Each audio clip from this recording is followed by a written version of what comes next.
ਮੈਂ ਤੁਸਾਂ ਦੇ ਫੀਲਡ ਦੀਆਂ ਜਿਤਨੀਆਂ ਵੀ ਖਵਾਤੀਨ ਸਭ ਦੇ ਅੰਦਰ ਲੈਗ ਪੁਲਿੰਗ, ਇੱਕ ਦੂਸਰੇ ਨੂੰ ਖਿੱਚਣਾ, ਥੱਲੇ ਸੁੱਟਣਾ, ਤਜ਼ਲੀਲ ਕਰਨੀ, ਇਲਜ਼ਾਮ ਤਰਾਸ਼ੀ ਕਰਨੀ, ਇਹ ਬਹੁਤ ਦਫਾ ਦੇਖ ਚੁੱਕੇ ਹਾਂ ਸੋਸ਼ਲ ਮੀਡੀਆ ਦੇ ਉੱਤੇ। ਅੱਛਾ, ਮੈਂ ਨਹੀਂ ਵੇਖਿਆ, ਮੈਨੂੰ ਤੇ ਇੱਕ ਅੱਧਾ ਪੀਸ ਵਿਖਾਓ।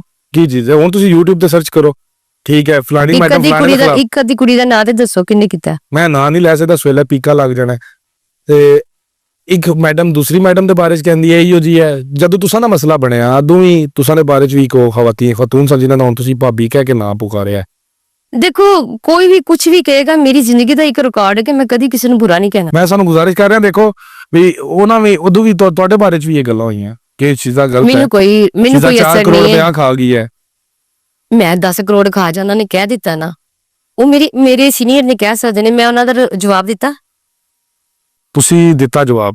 ਨਹੀਂ, ਤੁਸੀਂ ਦਿੱਤਾ? ਮੈਂ ਉਸ ਚੀਜ਼ ਦਾ ਜਵਾਬ ਨਹੀਂ ਦਿੱਤਾ। ਖਾਣ ਪੀਣ ਵਾਲਾ ਜਿਹੜਾ ਜਵਾਬ ਹੈ ਉਸ ਚੀਜ਼ ਦਾ ਜਵਾਬ ਨਹੀਂ ਦਿੱਤਾ, ਕਿਉਂਕਿ ਮਤਲਬ ਅਗਰ ਇੱਕ ਬੰਦਾ ਬੋਲ ਰਿਹਾ ਸ਼ਾਇਦ ਉਹਦੀ ਕੁਝ ਮਜਬੂਰੀ ਹੋਏਗੀ, ਉਹ ਮੇਰੇ ਖਿਲਾਫ ਬੋਲ ਰਿਹਾ। ਇੱਕ ਬੰਦਾ ਮੇਰੇ ਕੋਲ 1 ਸਾਲ ਤੋਂ ਰਹਿ ਰਿਹਾ ਔਰ ਮਤਲਬ ਕੋਈ ਉਹਨੂੰ ਸਖਤੀ ਦੇ ਨਾਲ ਕੁਆ ਵੀ ਸਕਦਾ, ਕੁਝ ਕਹਿ ਵੀ ਸਕਦਾ, ਕੋਈ ਐਸੀ ਗੱਲ ਕੋਈ ਨਹੀਂ। ਅਗਰ ਕੋਈ ਕਿਸੇ ਦੇ ਬਾਰੇ ਚ ਗੱਲ ਕਰਦਾ ਨਾ ਫੀਲਡ ਦੇ ਅੰਦਰ ਨਹੀਂ ਹੈ।